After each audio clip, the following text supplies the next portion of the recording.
This is the Montana Outdoor Podcast, brought to you in part by Rocky Mountain Truck and Trailer in Missoula, home of Boss Snowplows, CM Truck Beds, and Diamond Sea Trailers. Just go to rmtte.com for more information. And by Superior Hardwoods of Montana, home of the largest selection of in-stock high-end wood products and flooring in the western United States. Let them guide you through the woods at superior-hardwoods.com. Now, get ready for more fascinating topics and the most interesting people you will ever find in Montana's great outdoors. We offer new podcasts most every Saturday. You can get a link to these podcasts by going to our website, montanooutdoor.com, or by going to our Facebook page, or just send an email to Downrigger at montanooutdoor.com and say send a link to my email. It's that simple. Now let's head out with your host, Downrigger Dale, and see what's going on in Montana's great outdoors. Thank you very much, Manny. And as Manny just said, I am Downrigger Dale with the Montana Outdoor Podcast. Thanks so much for all of you joining us again for another week. Man, we've been having some fun kind of in that, everybody refers to it a little different. I call it kind of the tweener season, or, that time of the year where, the ice is kind of off, but it's a little tough to get out. And that's when, in fact, on the live radio show we do every Saturday morning, the Montana Outdoor Radio Show, we were talking about that last Saturday morning, that some people really get to jonesing, you're like, dang, I want to get out there, but I just can't, not quite enough open water to do it. And what do we do? So this is a good time to get ready because it's coming. We are seeing ice leaving everywhere. So we're going to talk about that. Talk about an area we have never talked about on the podcast over in the Clark Canyon area down in Southwest Montana, which is just an incredible place and great fishing. And we are going to visit that area today. You're in for a real treat because this is something that, one, we're going to start talking a lot more about on this podcast, which is getting into some fly fishing. And I found a great guy, Shaun Jeszenka, and he is with the Frontier Anglers down there in the Dillon area. And he's going to talk about some great fishing that you're going to be able to take advantage of here real soon. And we'll get into how the ice fishing was over there in Clark Canyon and that too. But before we get going, make sure, if you can, share this podcast with your friends and family all over. We really do appreciate that. That helps us a lot. Other thing, if you have any kind of questions and that as we go along, if you look just below the podcast description, most places where you grabbed this podcast, down towards the bottom there, you're going to see the podcast description. You'll see an area that says links. And in those, I'll have a link to Shaun's website and lots of other things. So as we talk, that should answer a lot of your questions, but also we'll have a way to be able to get a hold of Shaun and myself too, so you can ask more questions about what we discussed today. This is a very special area. There are people that will travel all the way across the country and really around the world to go fish this area. So as I said, we're in for a treat. So be sure and take advantage of those links there. Also want to give a quick shout out to our active military listening from around the world. As I always say, we are so honored that so many of you, and there's a lot of you, that when you're not out protecting our country and so many other countries, take some time out and share it with us. And that is a big honor for us. So thanks for your service and thanks for listening to the podcast here. And be careful and come home safe, okay? All right. Now let's get into it with our buddy Shaun. He is with Frontier Anglers. That's out of Dillon. Shaun, welcome to the Montana Outdoor Podcast. Good to have you on with us. Thanks, Dale. Good to be here. I've been listening to the show for a long time, and as a native Missoulian, it's kind of where you're based out of there. I guess it was as someone in the fishing business is always on my wish list to be here. Yeah, well, thank you. And sorry that you have to listen to us every Saturday, but there's just not that many choices. No, we sure have a lot of fun. Let's start first, Shaun, by just telling us a bit about yourself, where you're from originally, which it sounds like you already did that there in Missoula, and how long you've been in this crazy fishing business. So if we go all the way back to when I was probably 8 or 9 years old, and I would pick up night crawlers off the sidewalk out in Bonner, and then hopefully sell those in a little stand at the last houses on the right as you leave Bonner. Probably, I'd say my entire life, which that would put me at 45 years of it. I got into the guiding business a little bit during college, right out of high school, both here in Southwest Montana and on Missoula area rivers. That eventually, I decided I wanted to work for myself. I became an outfitter. That took me in this fishing world has taken me all over the world. I also spent about 19 years guiding in Tierra del Fuego, Argentina for these enormous sea run browns down there that look like a brown trout here, but average about 10 pounds and go up into the high 20s. And so yeah, I've heard about that down there. That sounds incredible. yeah, an amazing fishery. But super fortunate, there's always been some bumps and you're never going to get too rich, but I've enjoyed an amazing life out on the water. Yeah. I always, when I'm talking to fishing guides, of course, I kind of fit in there now with all the stuff that me and my buddy, the captain, do. It's kind of hard to know when it's a day off. I always ask people, how do you know you're having a day off? Because you're out on the water. But this fishing thing, it just gets in your blood and you just can't stop it. Now, tell us about your business, Frontier Anglers. You also have a fishing shop there in Dillon, don't you? Yes, we have. I bought Frontier Anglers in 2019. It was previously owned by a friend of mine, Tim Tollett. Tim established Frontier Anglers, I believe, in 1980. It's one of the older shops around the state. I had been a friend of Tim's and a customer for a long time. I happened to look like the next obvious step, going forward in a career in fishing. And so here we are. We've got a fly shop. We dabble just a little bit in some ice fishing stuff in the winter, but we're a full service fly shop, shuttles, flies, clothing, tackle, terminal tackle, just about everything you'd need for a day on the water here in Southwest Montana. Mm-hmm. And then you also, as you said, you do guiding. Now, is it just you or do you have other guides? No, we have a full staff here, and we run a number of guides on various waters. We're fortunate to have about 200 and some floatable miles of water around here between the Big Hole, Beaverhead, Jefferson, and some trips we do on Clark Canyon Reservoir. And so we stay pretty busy with that as well. And as you mentioned, we're known as we're, I guess, somewhat of a destination area, and we do draw clientele in from all across the country and a few even from outside of the United States as well. Yeah, it's a phenomenal area. Let's start with Clark Canyon Reservoir. Tell us a bit about that reservoir and what you know of the reservoir, size and species of fish you find in there. When we're going down the highway, what is that, Highway 15, right? Yeah, you're on Interstate 15. You'll as you pass south of Dillon, approximately 15 miles south of town, you'll go by Clark Canyon Dam. Immediately behind it is the reservoir, and it's fed by a couple of smaller streams. Clark Canyon Dam was built and became operational, I think, in about 1966. It currently is a reservoir. It holds rainbows and browns.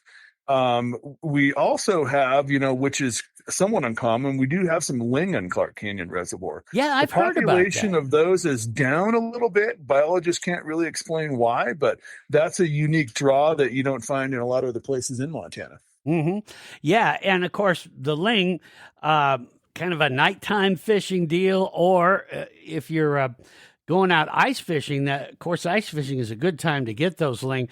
How was the fishing for those? You say the population was down. Was the fishing pretty good on the ice this year on Clark Canyon? People are catching some ling, not in the numbers or size they were 10 to 15 years ago, and it's somewhat unexplainable what's going on with that ling population, but like you mentioned, probably more are caught through the ice than they are the rest of the year combined. They tend to be more of a deep water species and fairly nocturnal. And even those people who do catch them through the ice are generally doing it at night.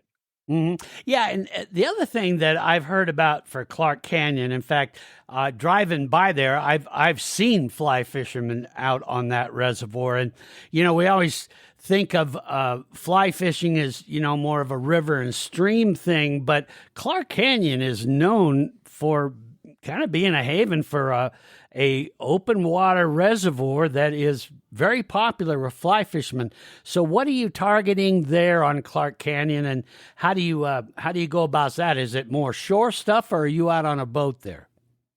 It'll start off here relatively soon with this warm weather we're having this spring, where the ice will start to come off. And even if you get 30, 40 yards of open water along some of the rocky banks, some of these rainbows will move in and can even be real visible as they cruise the shallows. And so we'll fish them with fly rods with an indicator, somewhere real similar to a bobber. We just like to call it a strike indicator in the world of fly fishing. Mm-hmm. Oftentimes with a jig under it, just a small marabou jig, can be brown, black, oftentimes with a kind of a hot head on it.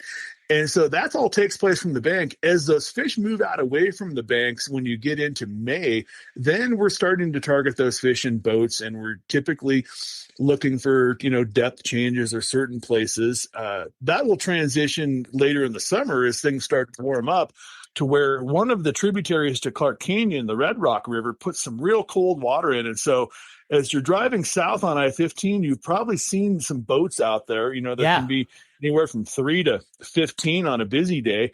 And what people will do is they'll basically just find that river channel where that cold spring water is on the bottom. And a lot of those rainbows, in particular browns as well, will start to gravitate towards that cooler water in that river channel in late summer, and we have some real good fly fishing for them. Mm-hmm. Now, as far as the trout in Clark Canyon, is it just rainbows and browns, or anything else in there?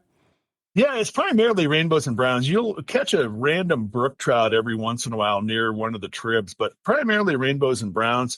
One of the unique things that we've learned with some new technology that the Fish, Wildlife, and Parks has is that, like a lot of reservoirs in Montana, we viewed it as kind of a put and take fishery, where they would, stock an abundance of fish in the spring.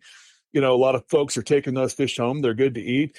And then they would repopulate the reservoir the following year by stocking it. But what the Fish, Wildlife, and Parks has found is that 61% of the rainbows in Clark Canyon are actually naturally spawning up the Red Rock River. Oh, yeah. Okay. And so I guess that makes for a more vibrant kind of, wild type fish. They fight a little harder. They look beautiful when you catch them. And so that's something, some new news we've gotten from the Fish, Wildlife, and Parks just in the last 4 or 5 years. Mm-hmm. How big do those rainbows and browns run in Clark Canyon? 18 to 26 inches probably. Every year there'll be a few browns and rainbows caught in excess of that. But it tends to be quite a few of them as well. Mm-hmm. And they pull very well, and so it's a good fishery. Yeah. Take us through techniques and that you use through the season. So you said when just starting out, now you're kind of using that fly version of a bobber and jig. Kind of take us through what you use to catch these fish as the season goes along. As the season goes along, Clark Canyon's got a really strong population of chironomids, which are essentially great big midges. They can get in fact, don't leave your windows down if you're parked on the bank in the middle of the summer. Yeah. You might have about 10,000 of them on the inside of your windshield when you come back. And so those fish are just kind of swimming around, and these chironomids are basically a larva that just slowly lifts up off the bottom to the surface. And that's where the fish are targeting, is they just swim around, and there's so many of them in the water column, they're just eating them. So the way that we target them fly fishing is we've got a couple of flies, usually below a strike indicator or bobber once again.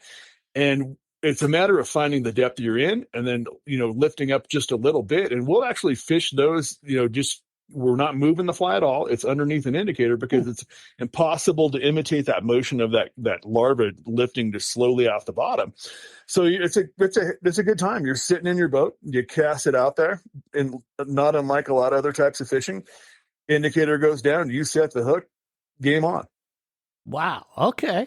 All right. Well, certainly something that I think folks should definitely think about getting a hold of you and getting after that, because that's an easy drive to Clark Canyon. There's some campgrounds around there, and of course Dillon's right, not far from there. How many miles is it from Dillon to Clark Canyon? It's only to the dam itself. It's only about 15, 18 miles. Yeah. And there's a big boat launch right near the campground, right at the dam on the interstate side. There's a private marina on the west side, and there's 5 or 6 campgrounds on Clark Canyon as well. Mm-hmm. All right. Well, I want to take a quick break here. And when we come back, I want to talk about the rivers and streams around Southwest Montana and have you kind of take us through those, because those, as we were saying, are really some pretty amazing things. Now, I've heard that some of them have had some issues as far as the trout go population-wise and that, but I want you to clear all those rumors and stuff up for us as well. So we'll do that right after we chat a little bit about our friends at Rocky Mountain Truck and Trailer, who, by the way, have got some stuff in there that is going to change how you get stuff done. Here on the Montana Outdoor Podcast, we talk about doing fun stuff out here in Montana's great outdoors. Now, we don't bring up work, and we for sure don't talk about taxes. Well, that is until now. But hey, don't worry. I'm going to talk about those things in a good way. What do I mean by that? Well, my friends at Rocky Mountain Truck and Trailer can help you put your tax refund into the perfect equipment that will get the job done way faster so you can get back out of here with us and do all the fun stuff in Montana's great outdoors.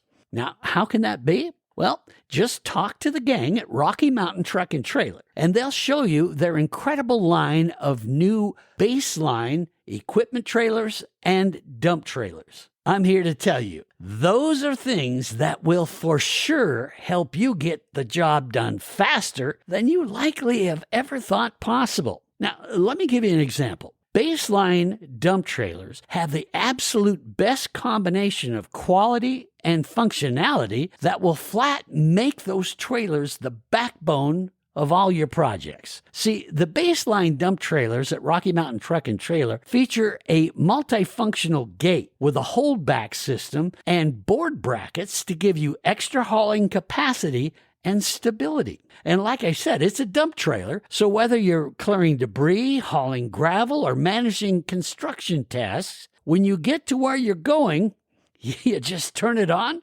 dump the load, and before you know it, you're heading to your favorite lake, river, or stream. And that's just one example of how my friends at Rocky Mountain Truck and Trailer can help you increase your productivity and make your workday go a whole lot smoother and faster. So go see your baseline dealer. It's Rocky Mountain Truck and Trailer. They have inventory in stock right now for purchase. So go see them today. That's Rocky Mountain Truck and Trailer in Missoula, Montana at 5680 Expressway. Or just give them a call, 406-549-4243. Or you can go see their whole inventory online at rmtte.com. That's rmtte.com. Do it today because, hey, we miss you out here. It's time to come fishing. Back here on the Montana Outdoor Podcast, Shaun Jeszenka, did I say that right, Shaun Jeszenka? Perfectly, yeah. Okay, yeah. Shaun is with me. He's with Frontier Anglers, and they're based out of Dillon, cover the Southwest Montana area, and have some excellent guides and can really get you on top of it. First thing before we get into these streams, what about folks that say, you know what, I like to fish the reservoirs and that, and I've only known, casting, trolling, using the hardware, if you, as some people say, never done any fly fishing. Is that something that you guys can do and give instruction and take beginners out as well? Absolutely. We see people of all angling levels of expertise, anywhere from novices to fairly accomplished ones. So you wonder why they hired you to guide them in the first place. And we carry everything we need from, a relatively inexpensive intro setups to get into fly fishing. And as well as, there's if you like fishing, it's kind of it's a pretty big wormhole you can dive down into in Yeah. the fly fishing world, and it's kind of like you can stop where you want to, but it goes pretty deep and it can take you all around the world. And if you like to accumulate gear, boy, there's a lot of it. Yeah, well, it's kind of like us lure and bait fishermen. Next thing you know, you've got thousands of dollars into electronics, and oh man, it goes on, and boats, and so yeah, you can get crazy, but you don't have to. In fact, later on, I'm going to have Shaun kind of just take us through a typical day, so you folks can get an idea of what that's like. But let's go through some of the main rivers and streams. I'll just kind of leave it up to you where you want to start, because there's a lot of them. But talk a bit about some of the main rivers and streams that you and your guides cover. To start with, we're in the Jefferson River watershed, I'd call it. It has numerous tributaries we fish. The Jefferson, it begins near Twin Bridges, about 24 miles north of us, where the Beaverhead and Big Hole rivers come together to form the Jefferson. It wanders north and then moves east a little bit to where it meets up with the Madison and the Gallatin near Three Forks to form the Missouri. We fish the Jefferson. We consider it kind of a seasonal fishery. It's kind of good spring and fall. It runs out of water and gets a little warm come mid to late summer. We primarily do most of our fishing on the Beaverhead and Big Hole rivers. And the two rivers complement each other really well in that the Big Hole is a freestone river. It's got the classic Montana salmon fly hatch, which draws people from all over the world. And then its sister river, the Beaverhead, which we've been talking about, is the outflow from Clark Canyon Reservoir. So the Beaverhead is a tailwater.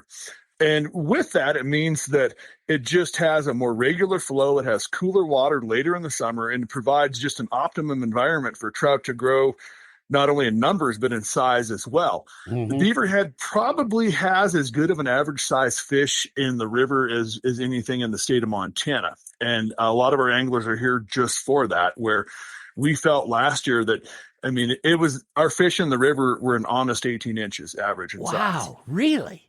Yeah. Holy smokes. And it's not uncommon in a day on the water to hook several over 20 inches. Man. And so the best way to target them, is because their diet is just an abundance of sow bugs, and other smaller bugs that are, relatively small. Basically they're a size 14 or smaller. And there's such an abundance of that in the river that these fish just do very well, and they grow big and they grow in abundance. Mm-hmm. Yeah. Do you know, I know that sometimes the FWP can get a number as far as the estimated number of trout per mile. Do you know what that is in the Beaverhead? Yeah, the Beaverhead, is managed kind of as we don't want too many, and the reason for that, we're at about 1,400 a mile right now. Jeez, that's near still the dam. good. It can get in excess of 3,000. I've seen in my lifetime, but what happens is when we cut back to our lower winter flows to fill the reservoir, it's not an optimum environment for 3,000 fish, so you'll lose some. So the Fish, Wildlife, and Parks is managing the fishery as more of a trophy trout fishery, and if we keep that number in that 1,400 to 1,900, then those fish seem to survive the winter and provide us with, enough of those big fish that people want to catch. And how's the health of the fish in Beaverhead? Is it doing well? Yeah, the Beaverhead's doing just fine as far as that goes. In fact, due to the abundance of food and whatnot, it's doing great. It hasn't suffered as bad from a drought standpoint over the last 5 years as some other fisheries, and so it's right in kind of in the target of where we want it to be. Yeah, and it certainly is a well-known river, and one that, like you say, a lot of people want to come for. Now, as far as access into the Beaverhead and being able to, move up and down the river, what's the best way to do that? Are you taking clients? Do you float it? Do you walk it? Wade it? What's your main way to cover? Well, that to stream? make that 1,400 per mile number sound even better, the Beaverhead is a relatively small river. I guess if you're an angler in the Missoula area and you want to compare it size-wise to other streams, if you've never laid eyes upon it, it's maybe slightly bigger than Rock Creek. And so you're talking about a small river, which during the summer will run a fair bit of water for downstream irrigation needs. And so it's a relatively small number with a very good population of good sized trout. We tend to do on most of our guide trips, we're doing float trips, but one of the benefits of it being a small river is we're also pulling over a lot during the day and doing some wade fishing as well, which people tend to appreciate as well. And it's not uncommon to pull the boat over in a good hole. And if you just are observant, anywhere from 3 feet in front of you to the middle of the river, they're very visible in a lot of these bigger fish. Mm-hmm. Mm-hmm. So it's something, give us an idea for say maybe a novice that wants to get out on the Beaverhead. Is it pretty forgiving then to be able to get out and move around? It is. I think there's a level that you need to, and this is true, I think, of all fishing in the world. There's a level you need to be at with your terminal tackle, where if it's right, the right flies, the right setup. We do a lot of nymph fishing where we're presenting 2 small nymphs at a time under a strike indicator, as well as some dry fly fishing. But if your terminal tackle is solid, and that's one of the things we do here every day with, dozens of fishermen will come in, and if they're unfamiliar with the river, we'll explain to them, this is how you want to rig up, and these 4 or 5 different flies are going to put you in, are on the menu today.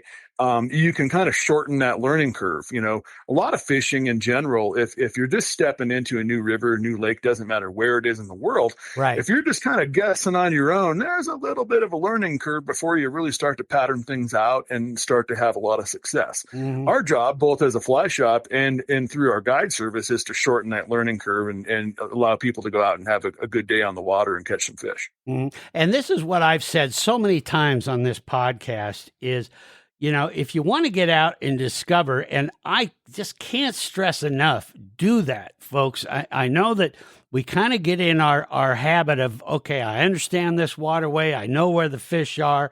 I know how to fish it. And so we don't move around. Well, Montana is just a flat treasure trove of incredible waterways of streams, rivers, lakes,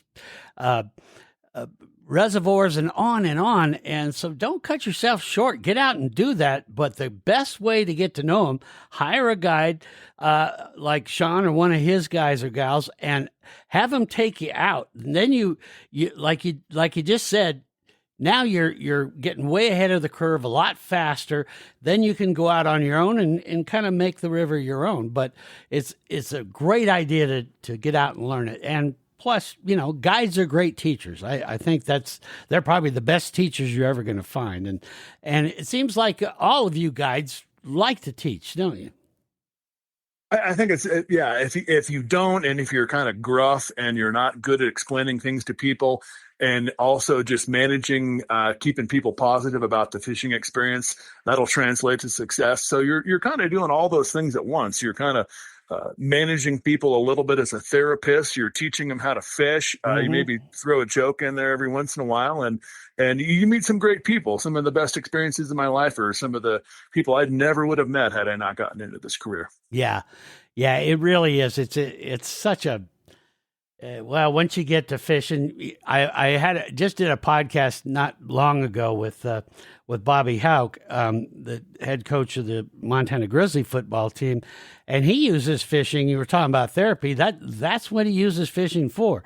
He's got a high stress job, and so he gets his fly rod out on the rivers as much as he can because it's a way for him to decompress.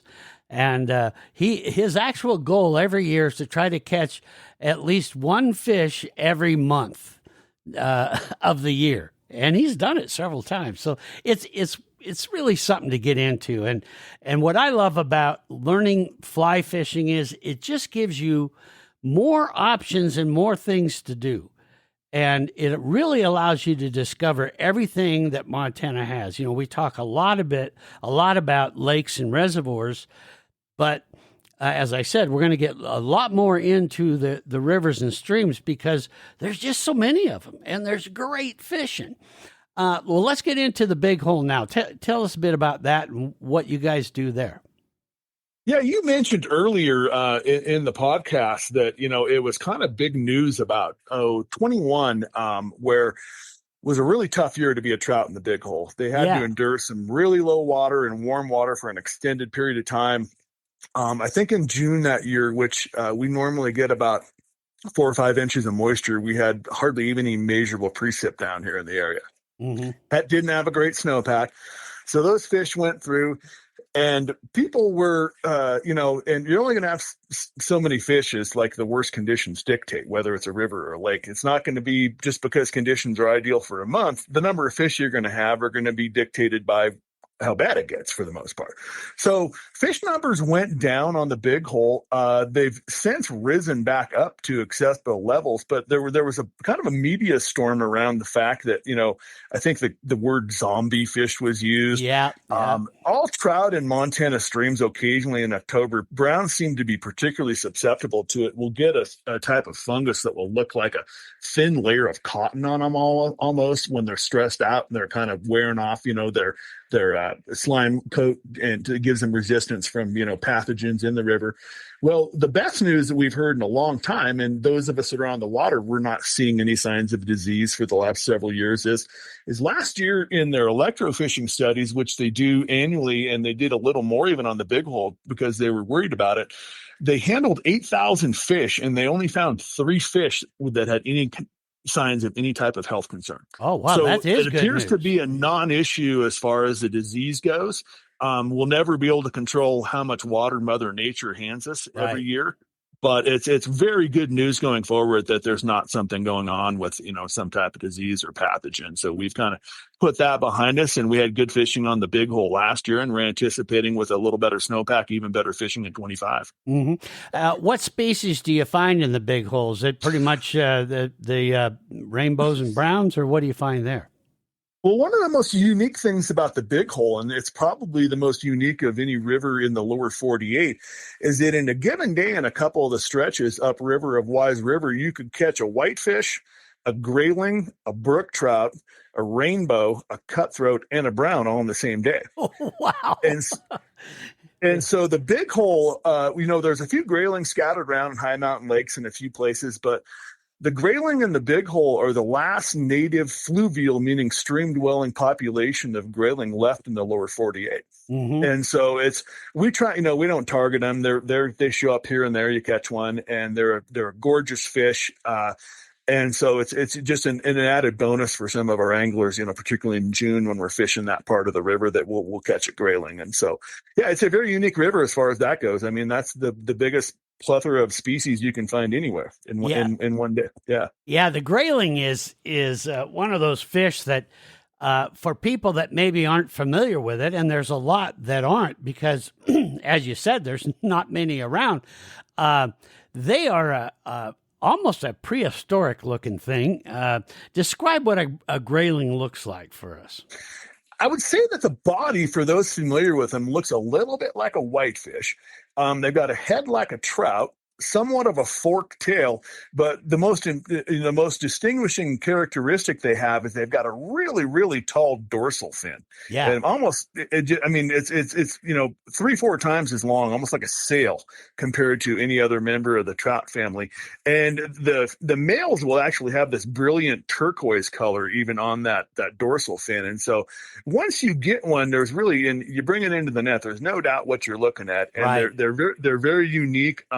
They're a little bit fragile, like you said, they've been around here for a long, long time, and they're not really as adapted to deal with the world out there and angling pressure as, say, rainbow and brown trout are.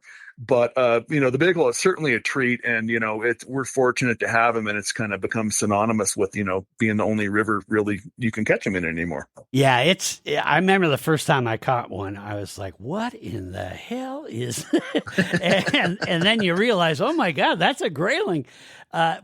Just a unique fish. And I mean, how lucky is it that, not far from your door is a river that allows you to catch all those different species, and that accessibility and all that for our friends that listen outside of Montana and want to know, okay, what am I getting into for the big hole? How easy is that to fish? What's the best way to fish it? The Big Hole is an amazing river. The way I describe it is it's kind of like three rivers in one. It's about 130 miles long, which makes it very long as far as Montana river standards go. Yeah. The upper river is what I call it's kind of a big meadow stream, in that it's, fairly low gradient, relatively wide channel, doesn't move that fast. This is from the headwaters up near Jackson, coming all the way down to just about Wise River on the Big Hole, the community there. At that point, the Wise River, which is a major tributary, comes into the Big Hole, and then it enters kind of the middle portion of the river, which is more of a canyon-like stretch, where you're going to have a little bit faster water, pocket water boulders, a little bit, more, not necessarily white water, but, a little bit tougher boating than you would in some of the more placid places. Also, one of the most beautiful places in Montana through those canyons, whether it be the Dewey Canyon or just downstream the Maiden Rock Canyon. That's primarily also where the Big Hole has one of the most reliable and abundant salmon fly hatches of all the rivers in Montana, which are great big long stoneflies that can be as much as 2.5 inches long. They tend to come out on the Big Hole in mid-June, and these fish that can be, kind of put their guard down a little bit, and they'll take great big dry flies off the surface. And it's the dream of everyone who's ever fly fished out west to hit the salmon fly hatch. And, you wouldn't believe how many calls I field, like, what day is going to be the good day? And I'm like, if I knew, I'd be very wealthy because I could charge about 4 times as much. But But, Mother Nature and the bugs and air in the river, they don't tell us the exact day, but it typically happens for about a week in mid-June on the Big Hole every year. Okay. So, and downstream from Melrose, the river continues on to Twin Bridges, where it combines with the Beaverhead to make the Jefferson. It turns into more what I call a valley river, kind of similar to like the Bitterroot Valley, lined with cottonwoods. It meanders back and forth, braids into some side channels, and becomes more of a brown trout fishery down in that part of the river. Whereas the farther upstream you go, the population tends to skew a few more towards the rainbows, but there are still browns there. Mm-hmm. Wow. So what an amazing river that is. I mean, just everything you're describing. Any of my listeners out there that are fly fishing fans or want to try it, you got to do this, folks. You just got to do it. It's so cool. So any other water bodies before we move on, any other water bodies that you want to mention that you can help folks discover? Well, just to the north of us is the Ruby River, which is kind of a smaller version of the Beaverhead. It comes out of the Ruby Reservoir near Alder, Montana. And actually, for those people listening, probably the best landmark would be it's very near Virginia City. Okay, and the Ruby is a tremendous fishery. It tends to flow through a lot of private land without, in between accesses. So it's a difficult river to access. But where you can access it, it's a very manageable wade size fishing version of the Beaverhead with good average size fish, some good hopper fishing in late summer, and flows through just an absolutely gorgeous valley as well. Mm-hmm. Now, for those of you that are out there that say, well, I just love to float a river. I love to float. What would you recommend in Southwest Montana for the hardcore floaters? What would be the best one to go on? The Beaverhead and the Big Hole are ideal for, the Big Hole during the window that it fishes the best, which is coming up here in about a month out through June into July. It's a classic Western Freestone River where you'll see a lot of people, floating and fishing. Mm-hmm. Certainly it becomes more of a wade fishing stream about mid-July. That snowpack all melts off, and without sustaining rain, it gets lower and lower and lower, and it becomes much more easy for the wade fishing angler to access it. And the same is true of the Beaverhead. It has plenty of accesses where people can access it and wade fish. The boat is just a big advantage in that if nothing else, it gets you away from those accesses. And then should you choose to wade fish, you can pull over using our stream access law and have at it. But most people down here that are serious about fishing have a drift boat, whether or a raft or some type of craft. Sure. But there's plenty of wade fishing as well. We don't even have time to talk about all the hundreds of mountain streams and lakes that are down here in Beaverhead County as well. I mean, if you went to a different place every day of the summer, it'd take you several years to even cover all the water that's down here. Well, that's why we got to have you back so you can tell us about some of those hidden secrets too, and we'll do that if we can convince you to come back. I know you're getting into a busy season here, but we're going to take one last quick break here, and when we come back, I want you to talk about a few things. One, kind of give us what your thoughts are, and I know this is hard to predict, but what your thoughts are for what the water levels are going to be like this year, because we've had a reasonable amount of snow this year. Mm-hmm. So I want you to talk about that. Then I want you to go over what a typical day with Frontier Anglers is like. So we'll do that right after I tell you about my friends. They're at Superior Hardwoods of Montana, and boy, oh boy, do they have some cool stuff. Have you ever thought of doing a DIY project for your home? I've known John, Corey, and the rest of the gang at Superior Hardwoods in Missoula, Montana for a very long time. They've always been there for me, and I know they'll be there for you too. A true partner to help complete your DIY home improvements. Heck, they have been doing that since 1977. Whether you're dreaming of a charming accent wall or a complete floor makeover, they have it covered. There is no better feeling than the satisfaction of adding a touch of history to your home with their unique reclaimed woods. Now, I'm not just talking about lumber here. I'm talking about a story waiting to be told. My friends at Superior Hardwoods of Montana proudly stock over 11 acres of stunning reclaimed wood, perfect for turning your house into a home that is as unique as, well, you are. And don't worry, if you're just starting out with your first DIY project, the pre-finished flooring, pre-finished paneling, and trim options at Superior Hardwoods make it easier than ever to tackle any project like you've been doing it for years. So what do you say, gang? Why not dive into your next DIY adventure with confidence and let the decades of experience that they have at Superior Hardwoods take you through every step? Need a little inspiration? Well, visit them online at superior-hardwoods.com. Now, that's a great place to start out by browsing their website, again, at superior-hardwoods.com. That's superior-hardwoods.com. Not only will they help guide you through your home makeover with all their amazing ideas and their over 100,000 square feet of the most incredible wood flooring, paneling, and other wood products, they'll actually guide you through the woods. Now, what do I mean by that? I'll give you an example. First time I went to their showroom just south of Missoula on Highway 93 South, I was blown away by the unbelievable selection of different types of wood from not just Montana, but from all over the world. Best of all, I sat down with them, told them a bit about what I was thinking of doing, and the next thing I knew, I was hearing incredible ideas and learning about the perfect wood for what I wanted to do. That is what I mean by letting them guide you through the woods at Superior Hardwoods of Montana.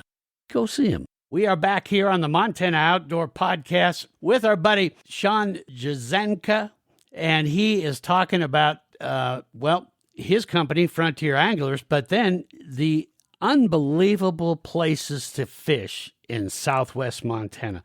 Wonderful rivers, streams. We talked about Clark Canyon Reservoir and that. Shaun, what do you think as far as, all of Montana's kind of had a tough time with drought here and there. Western Montana for sure has had its ups and downs with it. We've had some decent snow this year. What do you think it's going to be like for water levels and fishing come this spring and summer? We're right now, I think I just looked here this morning, we're right around a 90% snowpack. It's kind of a tale of two rivers. The big old river is a freestone. So as soon as that snowpack's gone and it doesn't rain, the bottom starts to drop out of it. And, the river that you fished on the 1st of May is going to look nothing at all like the river you fish on the 4th of July from a volume standpoint. Right. We're always crossing our fingers here in Southwest Montana, those of us that fish and love the big hole, that we need June rains, and we need just a little bit here and there. And then occasionally down this part of the state, we'll get some of those monsoonal rains that'll move up through in August. So we're kind of at the whim of Mother Nature once we get that snowpack gone. And it can go one or two ways, and it's really hard to predict at this point in the year. Now the Beaverhead, because it's a reservoir, and then upstream of it is another reservoir on the Red Rock called Lima Reservoir, there tends to be it's a different system from a water standpoint, in that we had the reservoir full last year. So we went into the winter with the reservoir relatively full. It's at about 82% full now and filling a lot through March and April. So water supply on the Beaverhead looks really good at this point, even with that 90% snowpack. The future is uncertain, but it's going to be great from, and one thing I should mention as well, that there are some closures on a lot of the water around here that's not typical of other streams in Montana. Roughly 80% of our water will open up on April 1st. And so the fishing from April 1st out into July there's going to be plenty of water on the Big Hole. It can get a little fickle mid-July through August without any of that rain I'm talking about. But the Beaverhead being a tailwater, and they decide how much water they're going to let out of it, it should have an abundance of water throughout the summer. Awesome. Well, and as I always do, I'm going to put a link to the Montana fishing regulations, and as always, especially for our out-of-state fishermen and women, make sure that you go over that, because you don't want to be out on a river going, boy, I'm the only one out here. There might be a reason for that. So do check the regs carefully. Certainly. Talk about what is a typical day like if somebody wants frontier anglers to take them out fishing in Southwest Montana? We'll usually, our fishermen will arrive here at the shop, have a cup of coffee, meet their guide, and then because we have a variety of options of places to go, have a little discussion like, how would you like to see your day going? How would you like to fish? Would you like to fish with a dry fly? Would you like to catch bigger fish? And kind of, if this is someone who's never been here before, have that brief conversation, and then we're somewhere around 8 a.m. The guides will head out to one of the various rivers and stay out on the water, have a great lunch, and hopefully learn a lot, as well as catch some fish, and come on back around 5 to 6 in the evening. And a lot of folks will be here for multiple days. And one of the great things we have at certain times of the year is you can go fish more than one river and see a big variety during your multiple day stay. Yeah. So really, it's kind of a, you get there and tell them what you like to do, what you want to fish, or if you're absolutely new to the sport, let them know, and then you guys take it from there and show them what to do. So now, do you do half days, full days? How do you structure that? Well, we primarily just do full days here. That's Now, what I do figured, have yeah. some people that, boy, they don't want to be out there for 9 hours in the sun, or, just they don't have the energy at that point in their life to fish for 8 hours. So we'll call it a full day, but we can get off as requested. One of the things that's kind of unique about the Beaverhead and Big Hole compared to other fisheries in Montana is this. In 1997, the Montana Department of Fish, Wildlife, and Parks put a moratorium on any new outfitters on the Beaverhead and Big Hole, capping commercial usage at 1997 levels. Oh, We've watched the increase in the outfitting and guiding industry, and every other part of the state has gone up as much as 1,000% or more since then. So we're still locked in at those levels, and we're fairly well regulated in that we can only put X number of boats per day in certain places. And, like I said, there isn't the growth. So we're stable. We've captured, a quality experience where it's not too crowded. And I think you'll eventually in the future, you might see this happen to some other rivers in Montana. We've been living under it for 20 years now, 25 years. And so we deal with it every day. There is some rest and rotation where certain stretches are closed on certain days to guiding and outfitting that are, and then the angling public can have those to themselves. And overall, it's worked out well for us. I wasn't too sure about it as a young guide back in the 90s, but it's one of the things that we have that, that isn't elsewhere, where you can show up on any given day and, everyone in the river rises 6 inches once all the boats launch. So, And typically, when you take people out, are you typically using like a drift boat, or are you using raft or what? Yeah, we're quite often prefer to fish out of what we call hard boats, in that they're more maneuverable, they're more comfortable for our anglers. Just storage and things like that. However, as water drops, the rafts become a little bit more user friendly. You're bouncing off rocks and going through lower water and things. So myself and all my guides have got both types of boats, just depending upon the situation we're going to be in that day. Okay. All right. So if folks want to book a trip, first of all, do you even have any openings? I know how popular that is. Do you have openings, and what might be available if somebody wants to book something for this spring through the summer? We do. We've got kind of availability across the board. Not a lot in certain places. Primarily, like June and July are starting to get pretty booked up, but we certainly have good fishing and availability at that time. And as well as the spring fishing is one of our favorites. Starting about mid-April through May, just because there's no one else out here. Okay. And the fishing is quite good, and you're not seeing anyone, and it's a beautiful time to be in Montana once it starts to green up a little bit with snow-capped peaks and catching some fish. So, we're basically doing trips out into October. We try to set our start date just shortly into April, because that's about when we can predict that we might have nice enough weather to be out there all day. But yeah, we certainly have availability. It's tight and booked in some places, but plenty of opportunities. And I'm going to have a link to Frontier Anglers right there on the podcast description. So what's the best way to book a trip with you guys? Is it best just to go through the website, or what do you prefer? Yeah, people that are interested can certainly go to our website, which is just frontieranglers.com. We have the option to even just book your trip on your own, kind of more like you would a VRBO. Should be available in a week.